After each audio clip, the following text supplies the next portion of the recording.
Kiliseye gidiyorum ama hala küfür ediyorum. Arkadaşlar bu size garip gelmiyor mu?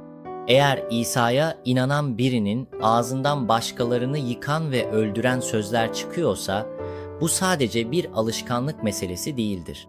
İnanç önce sözlerimizde ortaya çıkar. İsa bizi kurtardı ama biz sözlerimizle insanları öldürüyoruz. Ayrıca küfür bir bağımlılıktır ve bu bağımlılığı bırakmamız gerekir.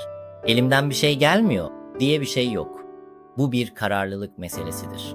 Tanrı bizden kutsal olmamızı istedi ve bu kutsallık öyle abartılı bir şey değildir. Ağızdan başlayarak temizlenmek kutsallıktır. Bugünden itibaren küfür etmek üzereyken durun ve bunu kutsama sözlerine dönüştürmelisiniz. Sözleriniz değişirse ilişkileriniz değişir. İlişkileriniz değişirse hayatınız değişir. İmanınız belli olmalı. Özellikle de ağzınızdan çıkanlarda